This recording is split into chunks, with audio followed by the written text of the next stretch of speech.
রিয়ালের বিপক্ষে এমবাপ্পের জোড়া গোলে জয় পেয়েছে রিয়াল মাদ্রিদ। আর এই ম্যাচে আর্জেন্টাইন তরুণ ফ্রাঙ্কো মাস্তান্তুনো স্থাপন করলেন বিরল এক দৃষ্টান্ত। ভ্রাতৃত্ববোধ আর ভালোবাসার এক অনন্য নজির ঘটালেন এই তারকা।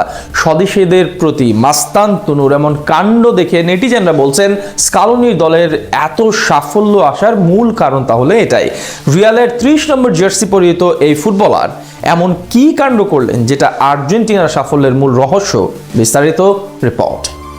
ম্যাচ তখন ঘড়ির কাঁটায় 23 মিনিট। ঠিক ওই মুহূর্তে ইনজুরিতে মাঠ ছেড়ে চলে যাচ্ছেন ভিলারিয়ালের আর্জেন্টাইন রাইট ব্যাক হুয়ান ফয়। তখন তার দিকে ছুটে আসছেন রিয়াল মাদ্রিদের এক ফুটবলার প্রতিপক্ষের ফুটবলারকে জড়িয়ে ধরতে।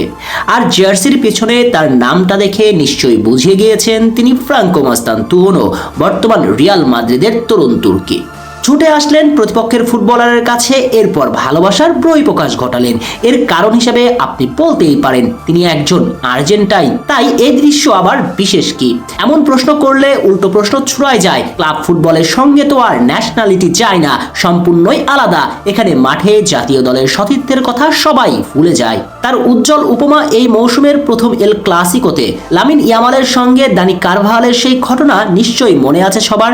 এমন উদাহরণ রহরহ আছে ক্লাব ফুটবলে যেখানে ন্যাশনালিটি ভুলে যায় ফুটবলাররা, কিন্তু সেখানে ব্যতিক্রম স্কালোনির ছেলেরা। তারা ক্লাব ফুটবলে দলের হয়ে নিজেদেরকে উজাড় করে দেন, আবার ভুলে যান না আর্জেন্টাইনদের প্রতি ভালোবাসাও। সেজন্যই তো বিশ্বকাপে মাঝারি মানের দলকে নিয়েও স্কালোনির দল বিশ্ব চ্যাম্পিয়ন। ঠিক এই ভ্রাতৃত্ববোধ ভালোবাসার বহিঃপ্রকাশ দেখা গেল রিয়াল মাদ্রিদ বনাম ভিলারিয়ালের ম্যাচের 23তম মিনিটে। তখন মাস্তান্তুনো দৌড়িয়ে এসে সান্ত্বনা দেন জাতীয় দলের তারে সতীর্থকে। ম্যাচ শেষে ফয়েতের কণ্ঠেও বেজেছে জাতীয় দলের তরুণের জন্য ভালোবাসার প্রতিধ্বনি। ফয়েত ভূয়সী প্রশংসা করেন মাস্তান্তুনোকে নিয়ে।